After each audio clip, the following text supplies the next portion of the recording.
करवावहै तेजस्विनावधीतमस्तु मा विद्विषावहै। ॐ शान्ति शान्ति शान्तिः। The topic for the day is assess yourself. It will be a continuation of what we were discussing in the last class, which is the three gunas. Now, before we get into the three gunas, the question needs to be asked as to why we should assess ourselves. Because the whole idea that we learn in Vedanta is that we need to get out of this result orientation. Swami Ramatirtha says that the only wrong is to ask is, am I right? And this does happen to all of us, particularly who have launched into the spiritual path, who have started learning Vedanta, or for that matter, any type of path that any person has chosen. A constant question will be there that, am I in the right path? Am I improving myself? And this is a genuine question. But what we don't understand is that when we try to ask this question again and again to ourselves or even to our guru, the emphasis of the question is that it is more upon I. Am I improving? Am I right? Am I humble? Am I learning this knowledge properly? These seem to be very genuine questions, and one needs to, let us say, have a sort of introspection. But the more we tend to emphasize on these questions, invariably, the more we tend to lay more emphasis on this ego or I, subtly. Not in any way that other egoistic persons assert themselves, but unnecessarily we are being counterproductive by indulging in this question beyond a point. So a true guru would rather thrash you when you ask this question again and again, because he sees that you are again and again focusing on I, where the whole emphasis of spirituality is to dissolve this I. So therefore, one should not bother about the results, not only in worldly matters, even in spiritual goals also. That is why 12th chapter of Gita, in one way, if you interpret the 12th verse of 12th chapter, it says, Dhyanat karma palatyagaha. Of course, he is talking about a different karma palatyaga and a different adhikari. But if you extend it a little bit and interpret that verse, it says, karma palatyaga. That means the renunciation of fruit of action is better than meditation. We all know meditation is the highest spiritual sadhana. But here he says, karma phala tyaga is better than meditation. Obviously, the word used is karma phala, therefore it is talking to a different adhikari, as I said in the beginning. But if you take it to be phala tyaga means a person who is able to renounce the fruit. That is better than meditation. Then it will fit into this grand interpretation that result orientation must not be there in worldly pursuits and worldly successes. That means we said when we were discussing about success, the way to gain anything is to lose it. So you cannot hold on to success. You cannot hold on to result. A person cannot hold on to Wimbledon trophy while he is playing, then he is sure to lose it. So if you hold on to it, you will not get it. You lose it. You leave it. You rise above it. Then it's going to come to you. So renunciation of the fruit is important in any worldly achievement. But it is interesting, it is not confined to just worldly achievement. Ultimately, if you want to achieve the spiritual goal, which is the ultimate goal of self-realization also, there must not be result orientation at that level. Swamiji always narrates a story about Lord Buddha's disciple who had done maximum tapas, maximum sadhana. And he was probably at a very great height of spiritual evolution. And he was very desperate about achieving that state of nirvana. And he tried very hard and very hard. He could not realize. He was probably at a very great height, but he could not cross the final boundary and reach the transcendental reality, maybe. So what happened was, very genuinely, one day he called all his disciples and declared that there is no such thing as nirvana, there's no such thing as spiritual pursuit, all this is a waste of time. Don't waste your time here, you do whatever you want. He gave a very genuine piece of advice like that, and he went on to lie down in a pose with his hand rested on his, like Lord Vishnu's pose. And the story is, you can take it as a nice parable also. The story is that he went on to realize that self that very night. Very interesting anecdote, because so what has been stopping that realization coming to him all this while was not any lack of sadhana. He had finished all the sadhana. It was just that he's clinging on to the fruit was the last barrier that he need to cross over. So once he genuinely left it, it was bound to come to him. Like that it is. So therefore, if only we leave the result orientation in spiritual path also, are we going to obtain that final result? That said, what is the purpose for assessing ourselves without getting into result orientation is also important, because when a person is wanting to develop himself physically, let us say, he goes to a gym or he goes to a yoga instructor, he goes to some physical trainer, that person has to take the inputs from this person and analyze his personality for him.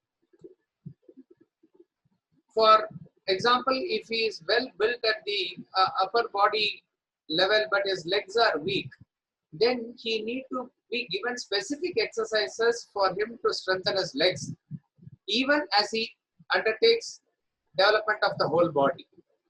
So there are certain specific areas, certain specific weaknesses that we need to address. Exactly like in the case of physical exercise, the same thing needs to be done at the mental level also, at the spiritual level also. So we are launching on a spiritual path. We said in the last class that, 1 minute, I'll just share this thing.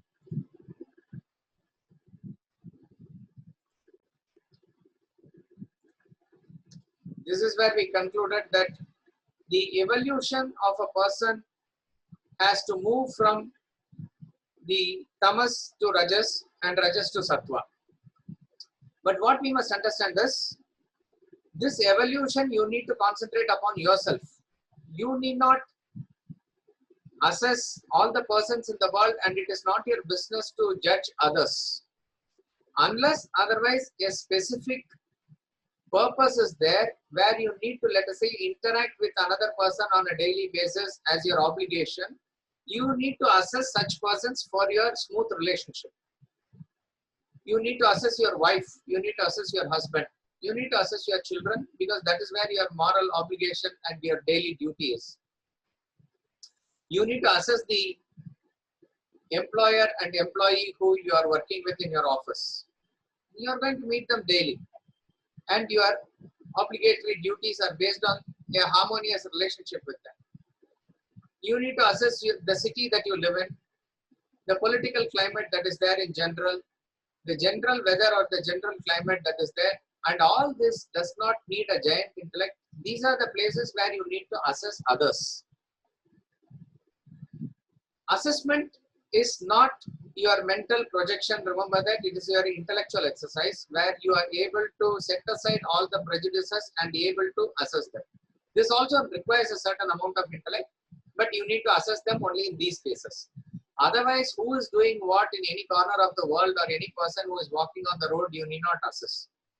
You need not again assess people who occasionally meet, whom you don't have any obligation to relate with, though you may have a general attitude of, a positive endeavor, a positive demeanor with them. That's all.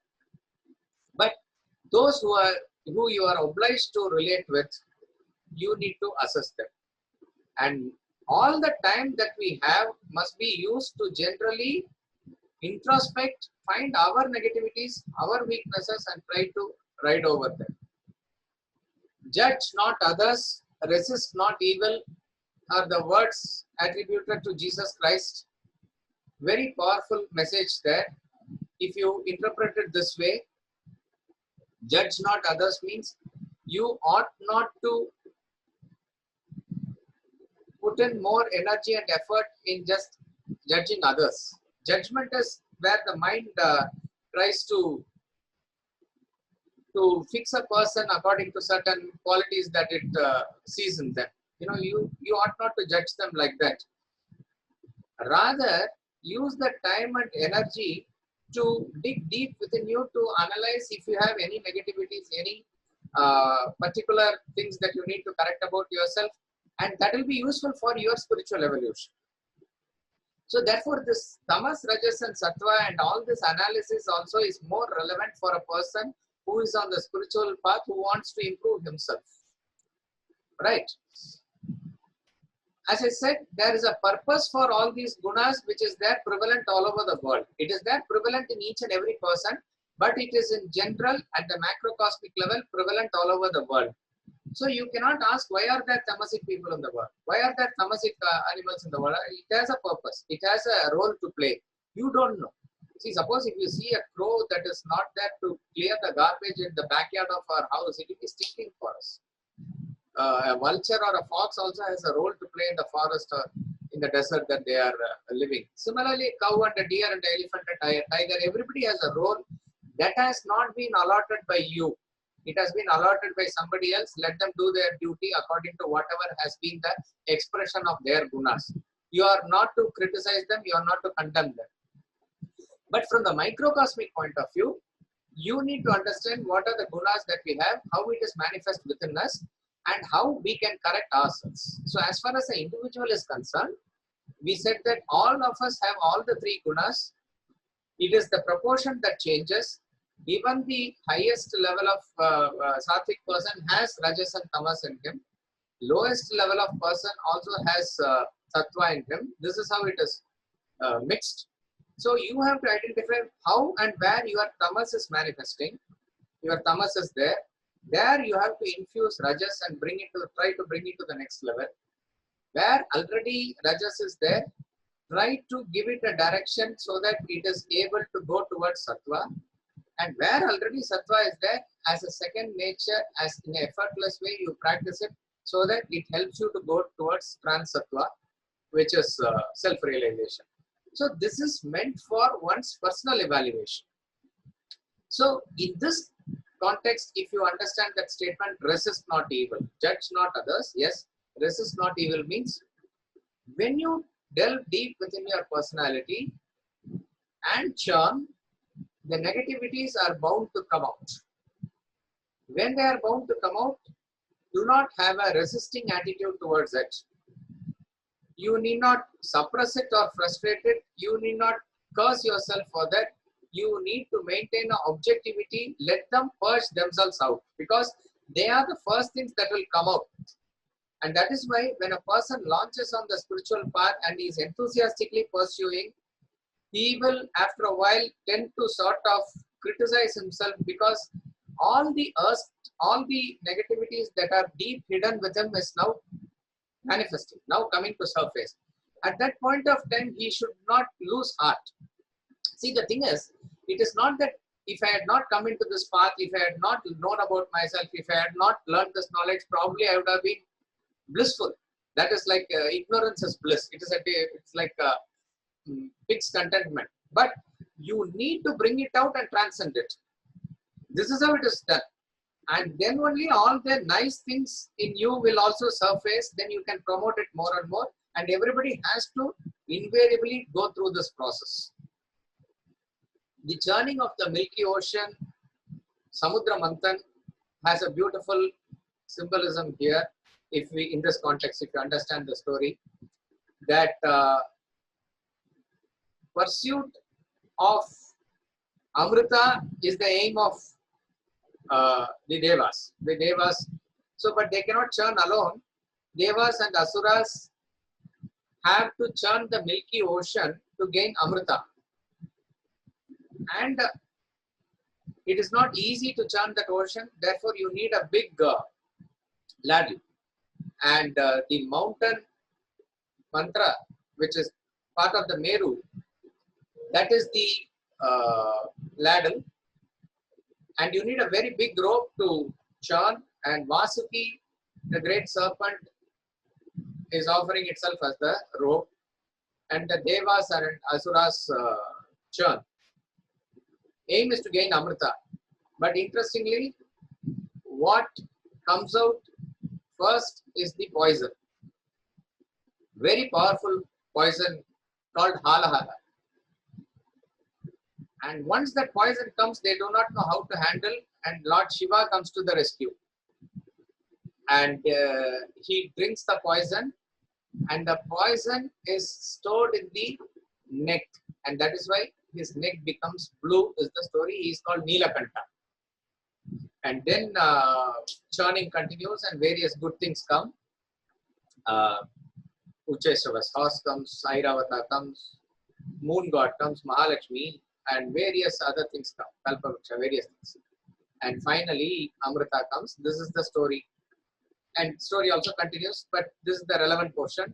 And no, even the relevant portion is up to that poison only. So what does it mean? If you want to churn for Amrita, Amrita means, the literal meaning is immortality. Immortality means the self within, which is immortal. Your original nature of self is the Amrita. And where do you churn it? In the Milky Ocean. So that means some amount of sattva, when it comes only, all this thought of wanting to know the self and churn it out will come. Where is it hidden? Deep within your system. In your mind. In your mind only it is there, deep within. The positive and negative propensities in us, with our experience as the ladle and ego as the churning it, you have to use it to churn. When you churn, what comes out first is all this negativities. So it is like, there could be a gutter water that is flowing near your house. You need to clean it for the hygiene of your own house. All this while, it has collected lot of sediments in the bottom, and in the top, with a very slow flow, the water is going. But somewhat you are managing on a daily basis. But one day you decide that you need to clean the whole system. So if you take something and stir it to clean it, to take out all the negativities, it is going to create a lot of stench, and all these things will churn out. You have to go through that process. Otherwise, it is not that it was very clean. It will get accumulated more and more. So therefore, it is better to start the churning process somewhere. And in the churning process, bring all our negativities out. But what is interesting here is, Lord Shiva shows us how we must deal with that negativity. Resist not evil. Don't resist that poison. What you must do? You must do the tapas of Lord Shiva to gain at least that much objectivity, to hold that poison in your neck. Interestingly, neck is the middle portion between head and heart. So what it means is, the negativities that come out at that point of time should not affect the feelings of your heart, nor thinking of your head. You must not allow that negativity to affect your feeling or thinking, but store it somewhere in between. That is what is gulping it, as it is objectivity. So objectivity is to develop the intellect to such an extent that as much as you are objectively viewing your others, you must view yourself also. So resist not evil. Obviously, it is in relative strengths that we are talking about. You need to churn from within, and these negativities will come. So therefore, and this is what is shown in the Krishna Leela of dancing on the serpent also, that if you need to work on a specific weakness, you need to work on it separately. Generally developing the intellect, generally developing a control over the emotions is the general formula. But if you need to work on specific area like laziness or procrastination or alcoholism or short temper, then you need to adopt certain specific measures for them. So it is the same principle that Krishna delves deep into that portion of Yamuna where it is poisonous because of Kalinga, brings the Kalinga out and on different hoods he is dancing. This is the story.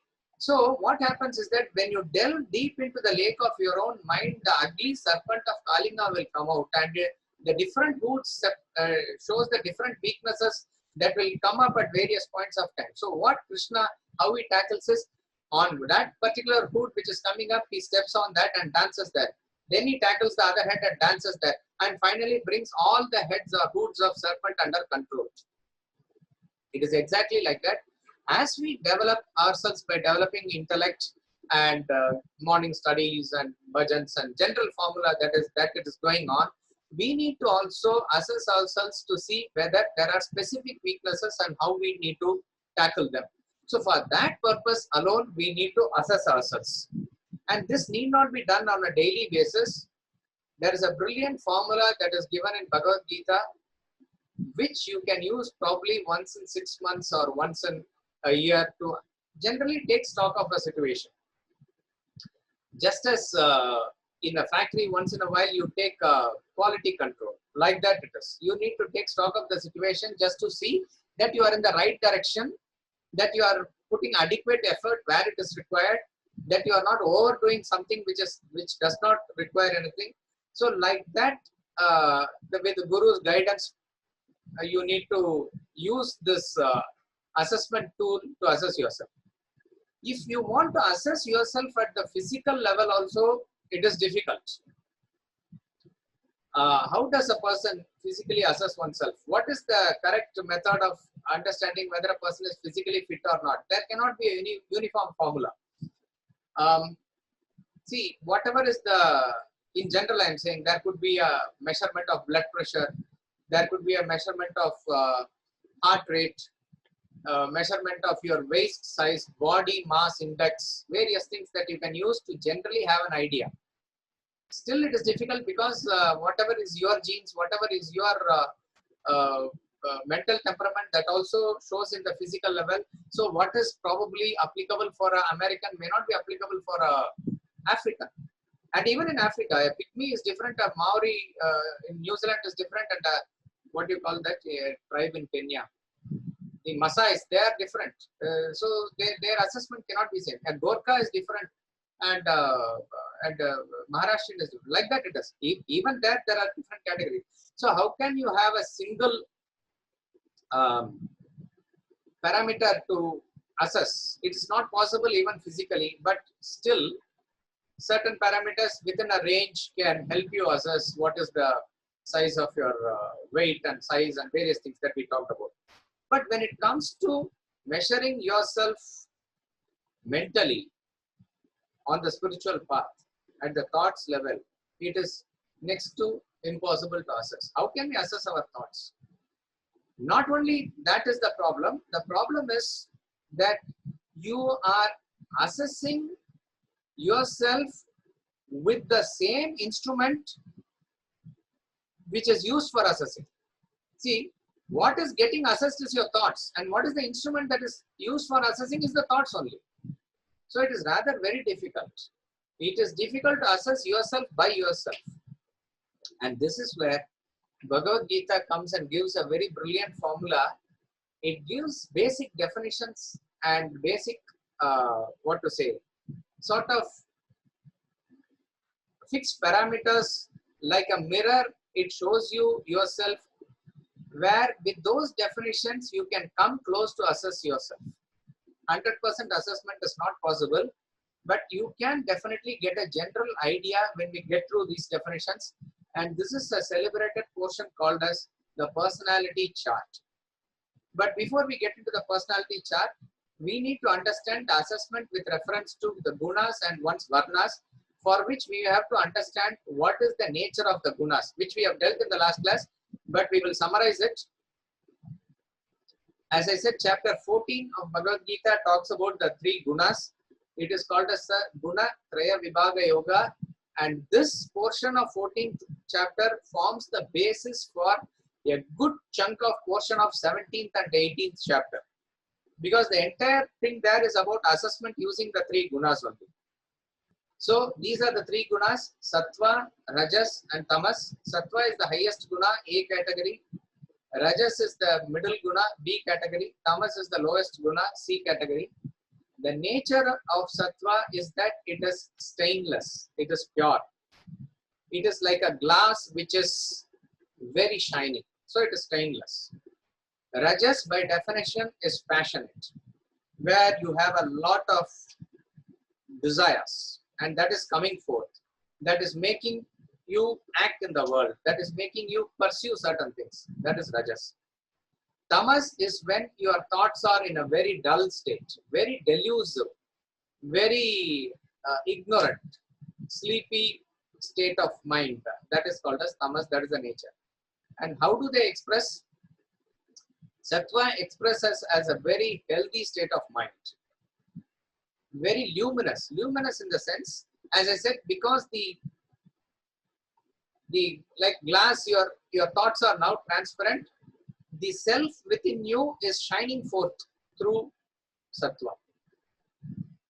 In fact, 14th chapter very clearly marks this word only. It says, when light shines forth through all the apertures, all the openings in your body, understand that sattva is predominant. All the openings means it includes all the openings, your organs of perception, your mind, there will be chaste emotions in your mind, there will be clarity of thought in your intellect, your perception will be very sharp, your actions will be very unselfish. All this is because of the nature of the self oozing out through this aspect of your mind. Whenever it is manifest also, it will come as a very, very a luminous personality. That is why they say a sattvic person shines. Shines means you can understand it from like what they call a spiritual aura or something. It makes that person attractive. What makes a person attractive is the sattvic quality. And what is that sattvic quality? Is when the light shines forth. It is the luminous tendency in you through which the light of self oozes out. Rajas expresses itself as thirst, as greed, as attachment, as extreme passion, stress, strain, agitation, running here and there. Trishna Sanga Samudbhav. Trishna means a thirst, a longing for everything. So a state of mind where it is constantly agitated. That is how Rajas, when Rajas is predominantly in you, you can understand that is how it gets expressed. These are for us to even understand our own gunas. Tamas expresses itself as ignorant. Ignorant means not wanting to know anything. It's you're totally cut off from the world, as it were. In your own world, wanting to sleep, wanting not to participate in anything, not having even any emotion to express. That sort of a dull state is how Tamas expresses. And 14th chapter says, though all the gunas bind, sattva binds you mildly. It is still a bondage, as we discussed, it's a mild bondage. Rajas and Tamas bind you very strongly. That is why they represent the impure aspect of your personality. So for sattva, he uses the word badnati. Badnati means binds. For Rajas and Tamas, he uses the word nibadnati. Nibadnati means it very strongly binds, fast binding, strong binding. That is the nature of bondage. And what is the attachment to? Sattva, you are attached to happiness and knowledge. See, the real kind of happiness we are talking about. When we say attachment, the mind is somewhat in a state where it is reveling in that state. Nothing per se wrong with it, but you have to understand that you need to transcend that also and go further. As a person becomes more and more sattvic, more and more understanding in life, more and more matured, he will get into the right type of happiness and right type of knowledge. And that itself is very entertaining, and it is rightly so. You need to first promote sattva to get rid of rajas and tamas, and ultimately you have to transcend sattva also. But understand that it is still worldly and it is still going to bind you. So attachment is at a higher level here. We will see this in detail. Attachment to happiness and knowledge. Rajas attaches itself to action. Because there's a lot of passion, because there is a lot of energy, lot of pravritti, you are automatically at the physical level bound to act. And when you are acting with such desire-ridden passion, that is bound to create more desires, you are depositing more seeds, so your attachment to action will continue. That is why when you deposit those seeds as vasanas again, that is also called as your karma only. So you are bound by karma more and more. You are hovering around that level. Tamas will attach you strongly to heedlessness. I don't care, that type of extreme egoistic but not very visible. That is the problem with tamas, is that it is just not ignorance. It is ignorance of ignorance. See, if we are ignorant and if we are at least aware of our ignorance, we will seek knowledge. We will somehow want to get out. If we have a disease and if we are aware of disease, we will want to cure ourselves. But if we have a disease and if we are not aware of the disease, who can save us? It's very difficult. Tamas is that type of a thing. That is why whenever tamas, if you are able to spot in your personality, do something. Even rajas is better, do something to act against it at that point of time. So it is that ignorance of ignorance is how it binds you, and without knowing we get bound more and more. That aspect of tamas is very binding. It is that heedless attitude in us, indolence, laziness, sleep, very attached to it, and you sort of enjoy it. And obviously sleep. This is where a tamasic person is indulging. And this is not part of the 14th chapter, but which comes in 3rd chapter, very relevant here, is the nature of the sattvic desire and rajasic desire and tamasic desire, because ultimately all of them are states of your mind. So they are going to express at different points, at different levels, in different ways. So in chapter 3, verse 38, he gives 3 examples to show how the self is covered. And there he says, Dhumena vriyate vannihi yata darsho malena cha yatolve navrito garbaha tata tene idam avritam. Tata tena idam avritam. Tena means by that. By that means by the desire. Idam, this. Avritam is covered. Tata tena idam avritam. This is covered by that. What is that? That is your desires. That is your passion. That is your likes and dislikes. Idam, this is the self. So the self in you is obscured by your desires. Tata. Tata means like that. Like that means what? Like this. Yatha. Yatha, these 3. Like Dhumena vriyate vannihi. Like how the smoke covers the fire. Adarsha means mirror. Yatha adarsha malena cha. Malena means dust. How the dust covers the mirror. Ulba means the embryo is covered by the womb. Garbha. So like this, 3 examples are given, and a beautiful interpretation by Swamiji is that it represents how the 3 types of desires, sattvic, rajasic and tamasic desires, cover the personality, cover the supreme self. No doubt all 3 are desires, all 3 are veiling the self, but not all 3 are the same. Not qualitatively they are the same. So what is the sattvic desire like? So fire is covered by smoke. 2 aspects of comparison here. When the smoke is covering the fire, fire is still visible. Next time when you do, of course now that type of cooking is not there. Earlier our mothers or grandmothers used to do like that. But you can see when a havan or something is performed also, there will be smoke. But very clearly you can see the fire.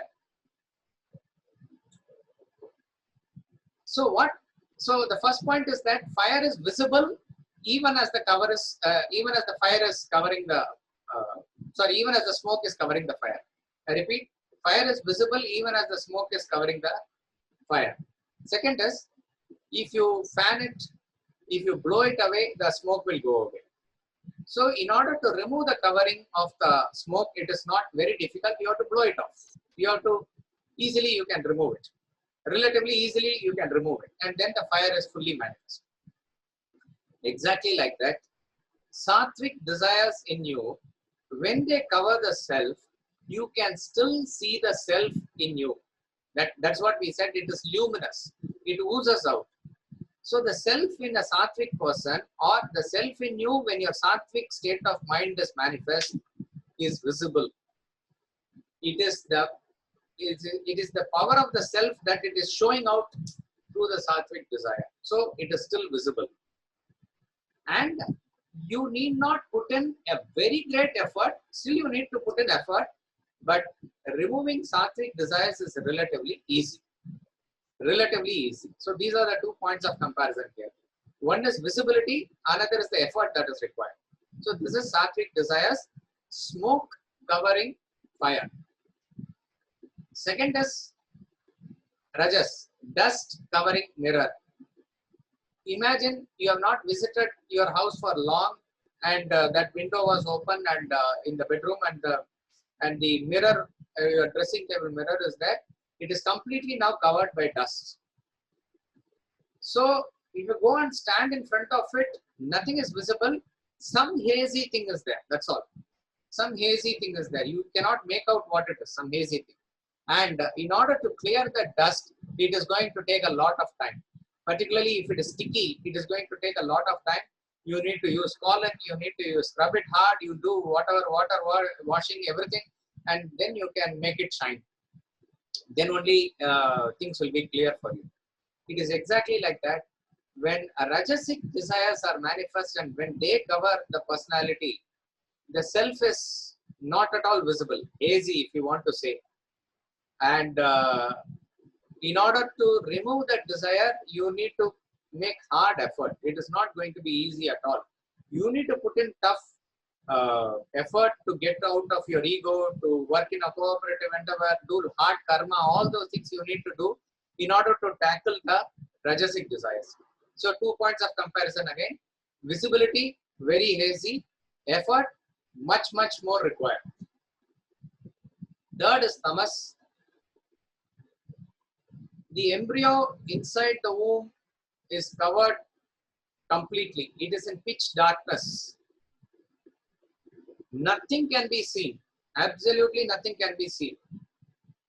And however much effort you put also, it is not going to come out. You have to wait 9 months, 10 months. That means it has to take its course of time in order to mature itself and come out of it. It is not that you will not put in effort, but the point is there is a time period also, because tamas is indolence that has sunk deep into our personality, which sticks very hard.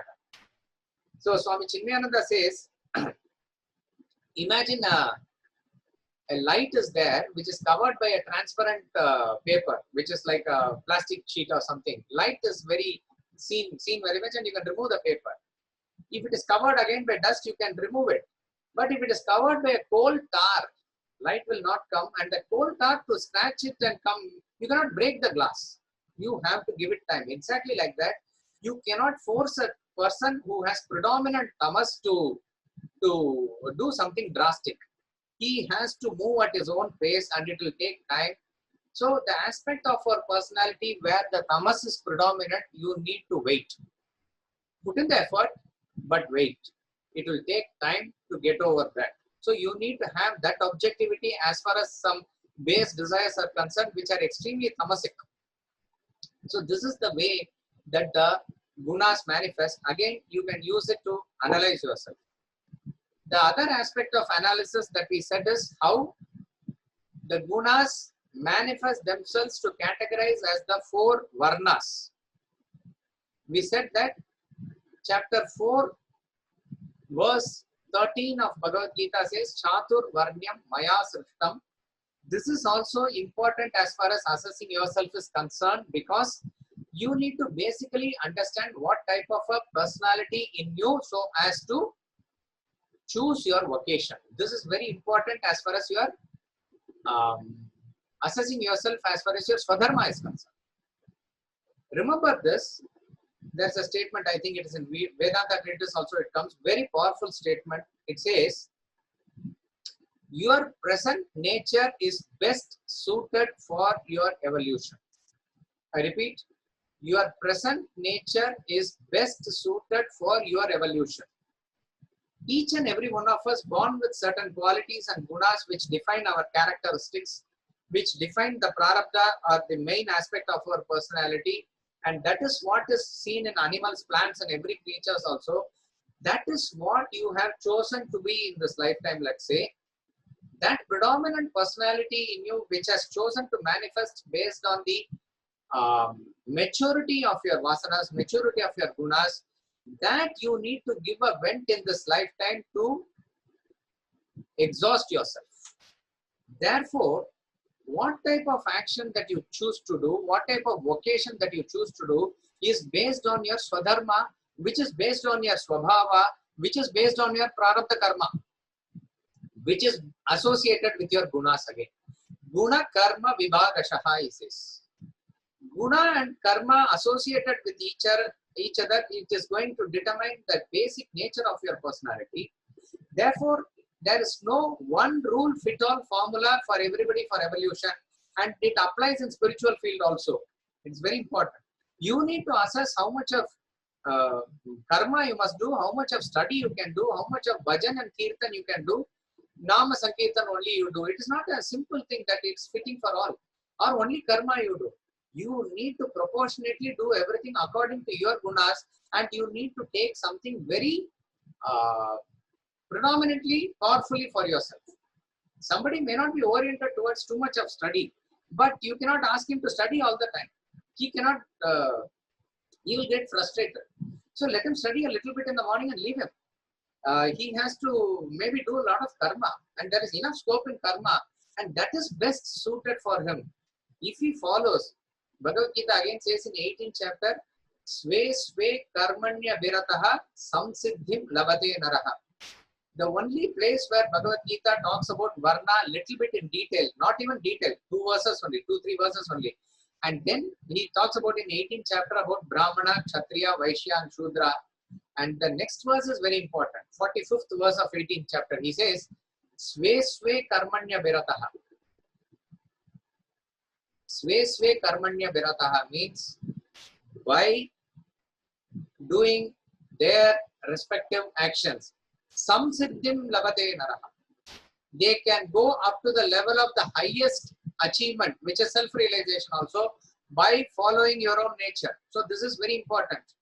So it does not mean that, let's say, if Swamiji is doing a certain thing which is according to his nature, and the other student is doing, that need not necessarily 100% fit for me, though I can gain certain inspiration from them. Similarly, you have to assess your nature and you have to devise a spiritual path accordingly. But most importantly, and this is important for students, youngsters, maybe if we get a chance, we need to speak to them, because when it comes to 10th standard, 12th standard, I remember, see, choice of action is what we exercise when we come to 10th standard. After that, in 11th standard, we are choosing a group. On what basis do we choose a commerce group or a science group? And there are a couple of options that are given. Absolutely no clue. See, your education must have developed your intellect to such an extent that you can discriminate and understand. But on what basis do we do? And on what basis do counselors also do? For nowadays, the youngsters who are getting into colleges, because that is the vocation that is going to determine their major area of interest in life or major area of activity in life. Whether you must do a banking activity or a science and technology or production or marketing, how do you know? It is important for the parents and counselors to assess, understand, and help the student to assess himself. And gunas come here, and gunas determine your swadharma, and that is coming into that is coming into your varna. In general, as I said, it can be a multifaceted, multifarious categories, but broadly they can be categorized into these 4 categories of Brahmana, Kshatriya, Vaishya and Shudra. If we look at it from the point of view of gunas, this is given as an indication. It need not be black and white, but this gives an indication that when sattva is there at a very high level, Rajas is there at low level and tamas is very low. That person tends to think more. That person tends to be calm more. So such is a person who will be gravitating towards reading. You need a calm mind to read, analyze, get into knowledge, research, teach.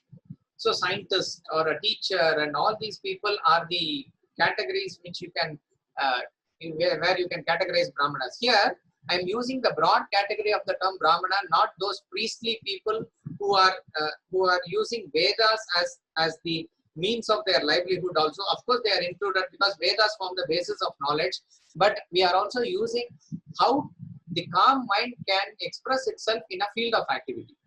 So knowledge-oriented activities, thinking-oriented activities, research-oriented activities, all these are the things where you can categorize or associate a Brahmin with.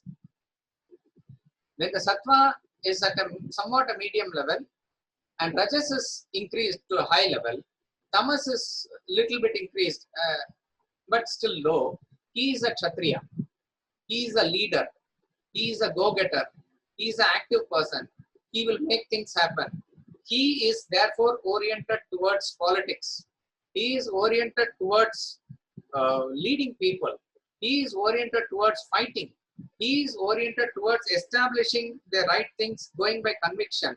He is oriented towards making systems function. That is a Kshatriya, that is a Raja. And in modern context also, that person will orient towards leadership. So all the thinking persons, if they are there in a committee, always thinking and thinking, nothing will happen. You need a person who will derive that knowledge and implement it in action. He can only lead people. That is a Kshatriya. Obviously, because of his Rajas, he will fight. He will not turn away from battle. He will establish himself. There is an aura of superiority associated with Kshatriya. Remember this. Bhagavad Gita says, Dhanam Ishwara Bhavasya. Ishwara Bhava means he considers himself lordly. Again, we are not talking about, of course, it is inferiority or superiority that will come, but we are talking about what comes naturally to a person. He is having a natural superior aura about him. When the Sattva comes to a low level, Rajas is at the middle, it has increased substantially. And Tamas is high, he is a Vaishya. That is a person who can sit in a place, do business, oriented towards money, count money all the time, oriented towards wealth-related activities, wealth-creating activities, how we can improve the business and other things, which is oriented towards more, of course, when wealth is there, more towards enhancing oneself also. And you will find that these are the people who are the Vaishyas. And then when the Sattva is very low, Rajas is also low, Tamas is very high, they will not be oriented towards doing anything by themselves. See, it is a different thing. Everybody is blessed with talent. They can be skilled people also, skilled labor also, but they will not be wanting to do anything by themselves. They are okay by themselves, even little bit earning here or there and eating something and sleeping, they are okay with it. So such a person who cannot think by himself needs to be given instructions. So he belongs to the category which is called as Shudra, the class which is called as the labor, which is very important. But what is important again here is, I am saying that nature for him is best suited for his evolution. So even as you are interviewing and taking people for your organization with little bit intellect, of course you must be having intellect. You must assess the person and then take the right person for the right job. And where it needs to shout at them and get things done, etc., you need to put that person accordingly there, and the other person who is at the receiving end there. Like that it is. So all these things are, what to say, based on one gunas that one can classify into this. I am giving a percentage here, which need not be literally taken, it's indicative. So I would say if 85% Sattva is there and 10% Rajas and 5% Tamas is Brahmin, This again, I am saying there could be different varying percentages in between also, but by and large, this gives an idea. When Sattva and Rajas is there predominantly and Tamas is low, that is a Kshatriya. It is very important for Raja Rishis. In Kshatriyas also there are categories, but it is very important for the Raja or the political leader to be in touch with this knowledge.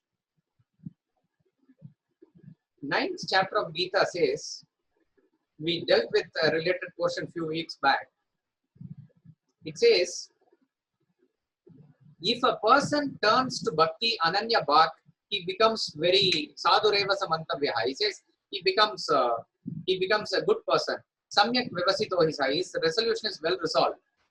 So if a papi or a durachara or a very worse tamasic person also has the chance with this jnanam and bhakti to raise himself, then he says a Vaishya, a Shudra, and I have to be very careful in saying that here, Striyo Vaishyas Tada Shudra, a woman, comma, a Vaishya, Shudra, all of them can reach the highest state.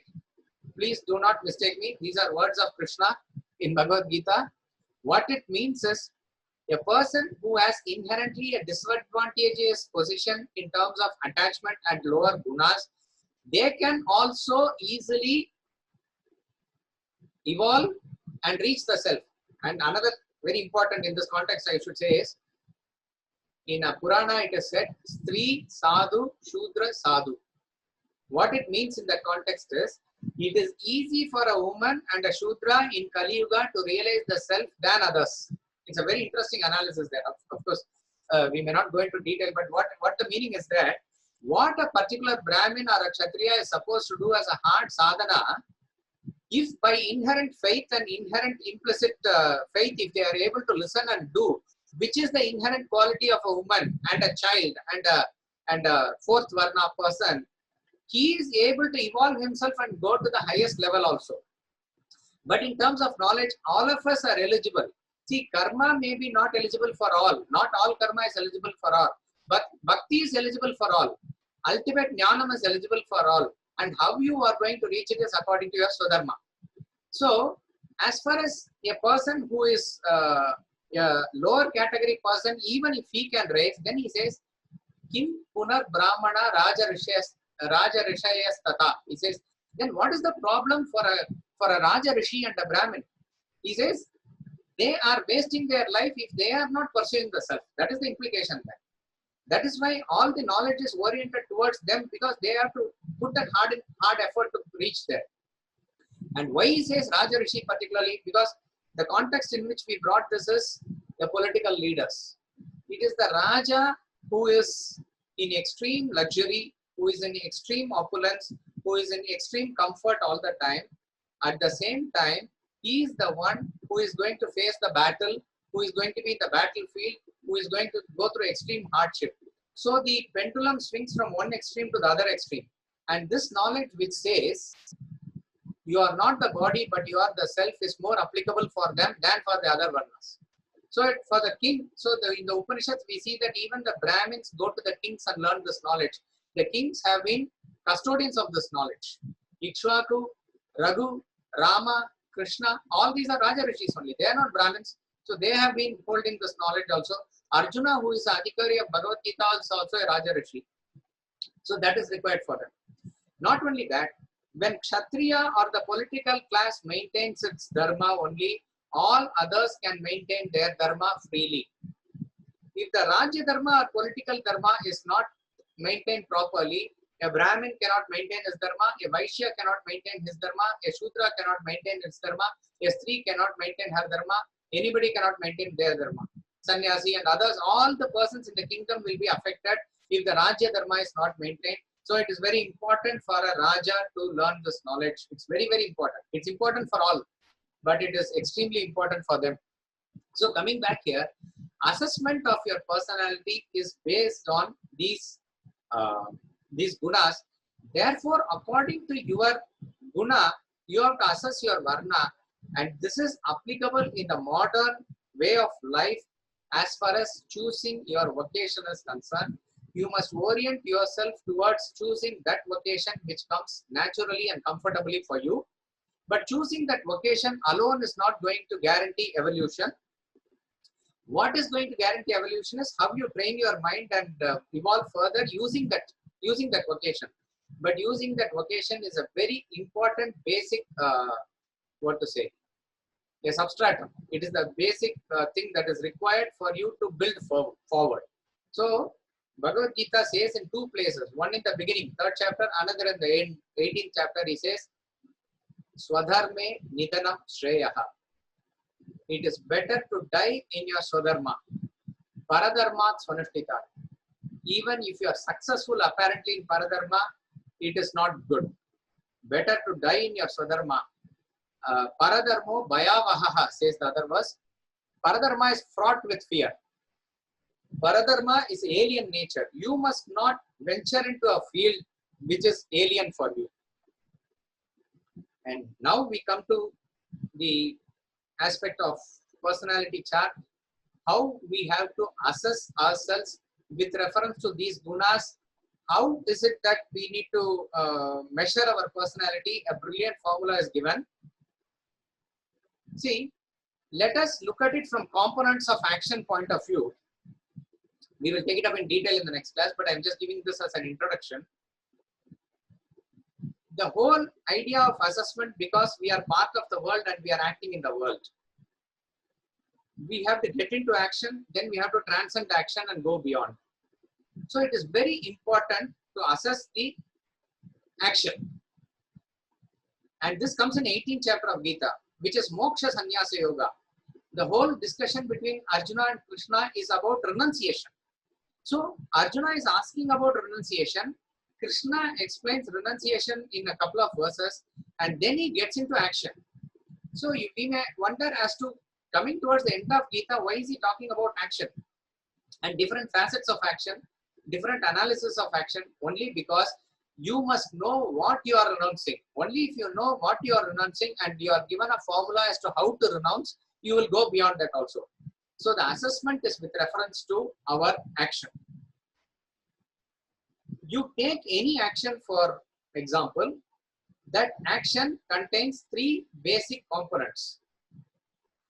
You take the, I'm talking from the individual point of view. You take the action of pot making. Pot making, first of all, of course, you need clay and other things, which is external point of view. Leave that. Leave the material part of it. What are the 3 things that you need to make a pot? Is first is you need the knowledge of pot making. That means there must be a person with intelligence of pot making. You must know how to do the pot. That's the knowledge. And then what happens? That knowledge is to be implemented into action. Knowledge I have, knowledge is there in the book, but it doesn't become a pot automatically. Action of pot making also must be there. And who is going to do this? An actor. So the 3 components of action with reference to the individual is, there is an actor, the efficient personality. He has the knowledge of pot making. He has the knowledge of that particular action. And thirdly, that knowledge he implements into action. Knowledge I have, I am there also, but I am not implementing into action, means pot will not come. So these 3 are the essential components of action.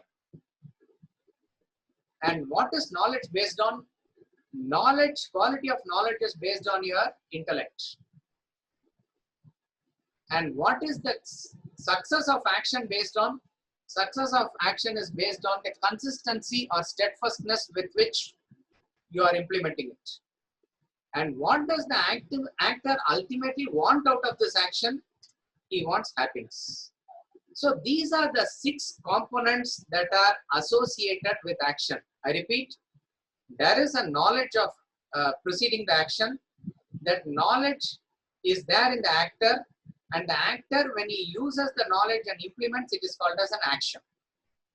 The quality of knowledge is dependent on your intellect.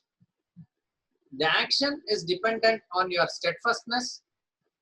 The actor is ultimately wanting success, which is happiness. This chapter talks about the sattva like this. You have to understand the sattva, rajas and tamas of all these components. You have to understand what a sattvic, rajasic and tamasic knowledge is, action is, actor is, intellect, steadfastness and happiness, and ultimately transcending it, what is sattvic, rajasic and tamasic renunciation also. If we are able to have a picture of this, it will be a helpful tool for us to analyze ourselves, which we will continue in the next class. Yeah, if there are any questions, we may take up. Sorry, one question. Yeah. You said it's not possible to know the tamasic aspects in our personality. So then if you're looking at evolution, how to sort of check where is it and address it? We will be dealing it in detail in the next class, but the point is, as I said, we are using our thoughts to analyze our thoughts, basically. So which is an impossible proposition.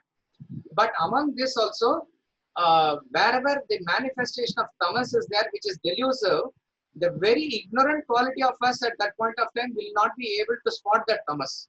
So as I said, tamas is ignorance of ignorance. So spotting tamas is difficult, but still using the personality chart, we will be able to somewhat gauge wherever our area of tamas is, and with the guidance of superior intellect, when we submit ourselves and also do the homework for ourselves, we'll be able to spot.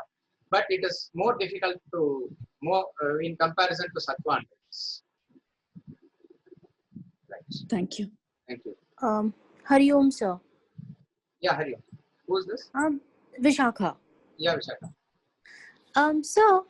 So we say that we should not divide the community into caste and like on the basis of caste, religion and everything. But we keep saying that Brahman, Vaishya, Shudra. So when we say we should not divide, why do we put people in that category per se? Okay. First of all, when you say we say we should not divide, means who is saying?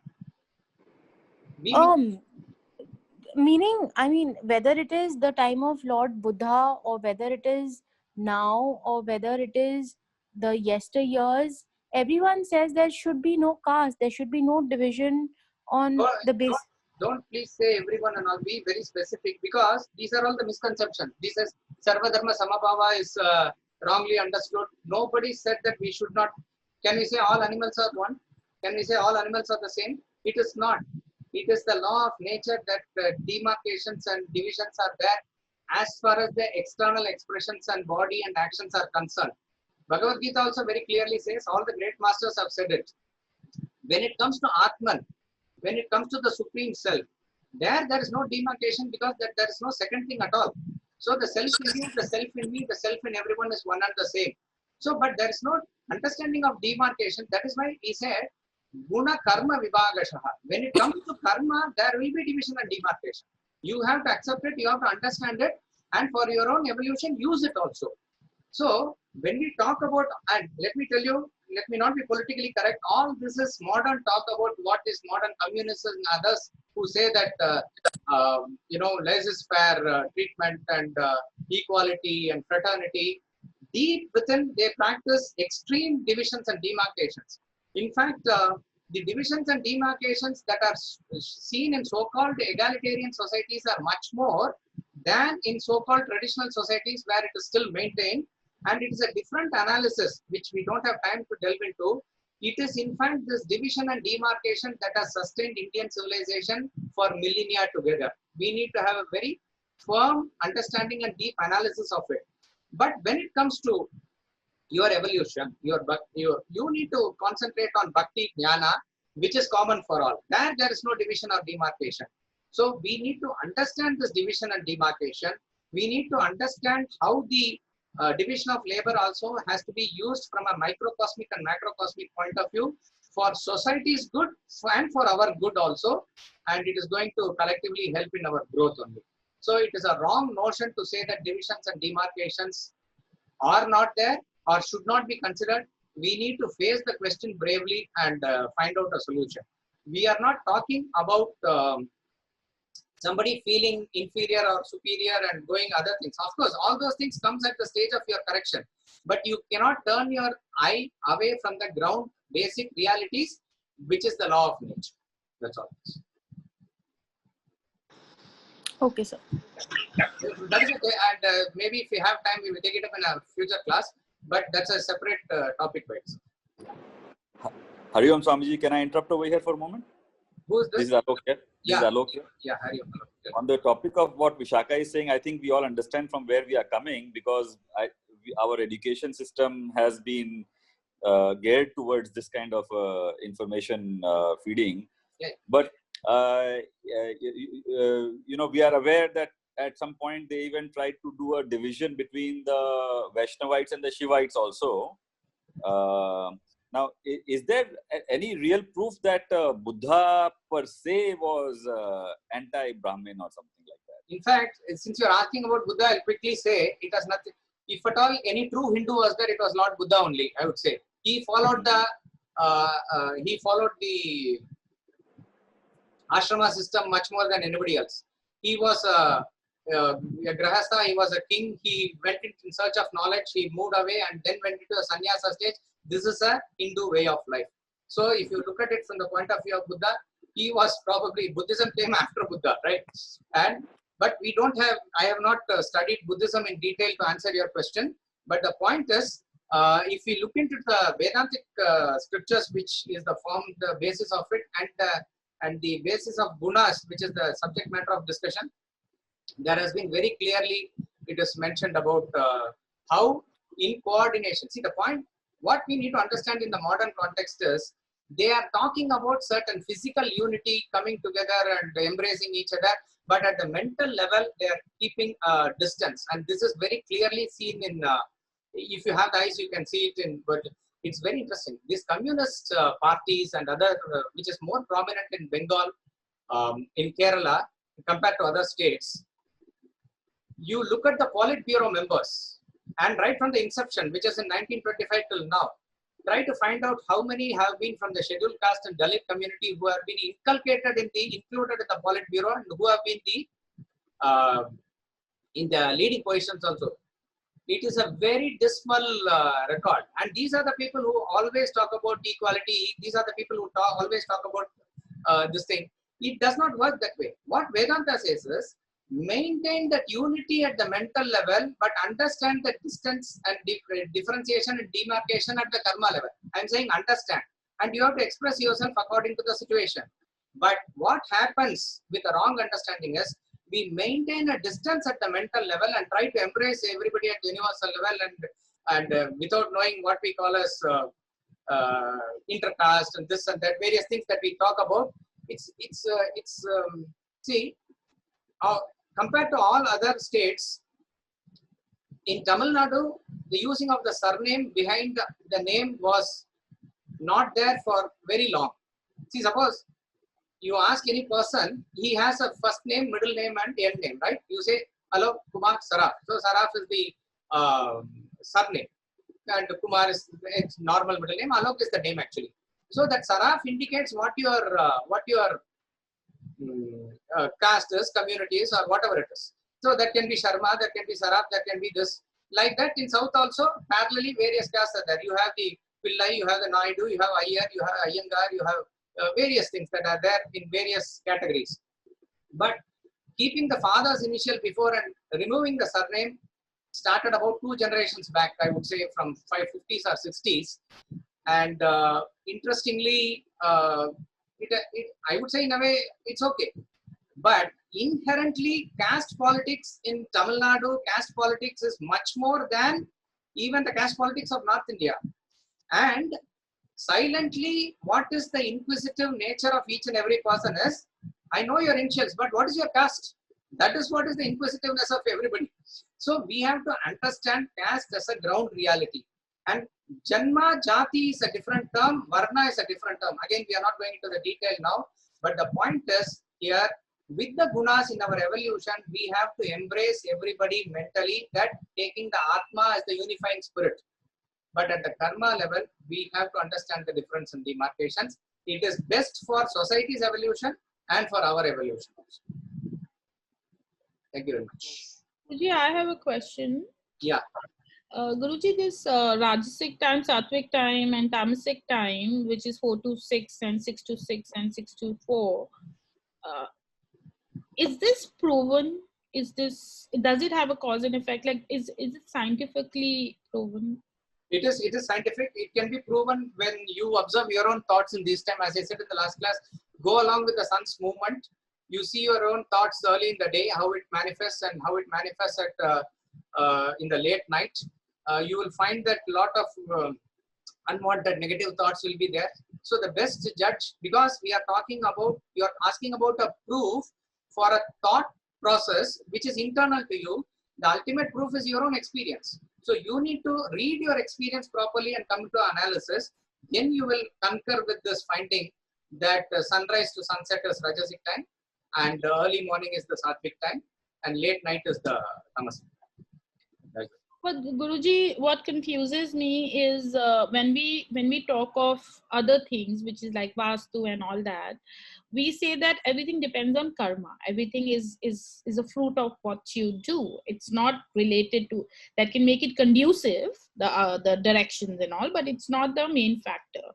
So if everything is related to that, and there's no cause and effect relation between sleeping in a particular direction and getting a big business order, then how can there be a cause and effect between getting up at 4 a.m. in the morning and being able to think clearly? Like, okay, we are not saying it's causative, it's conducive only. Point is, if you want to use your intellect to the fullest possible extent, in other words, 2 hours of early morning and 2 hours of late night are not the same. Quantitatively, they are the same, but qualitatively, they are different. You have to work it on it and only see it. See, we have also done late night studies when we were in school and colleges, which we used to indulge with friends. But even when we joined the academy to get into the early morning schedule of 4 o'clock, it took a lot of months for many of us to get used to. But once you have tasted what that 4 to 6 productivity is, and you know what the productivity is, let's say between 10 o'clock and 12 o'clock in the night, when you compare for yourself, only then you will know. So I am saying the proof is in the pudding. You just work on it and see it for yourself. The cause and effect relationship here is with reference to manifestation of your gunas and the time. We are not saying just because a person gets up early is going to be automatically great. You can get up and do what? And similarly, a person can be really sleeping late for whatever reasons, and whatever he reads, that is going to work. But effective working will happen only in the Sattvic time.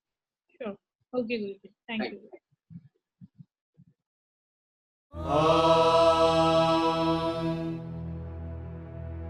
Poornam Adah Poornamidam Poornat Poornamudachyate Poornasya Poornamadaya Poornamevavashishyate. Om Shanti Shanti Shanti.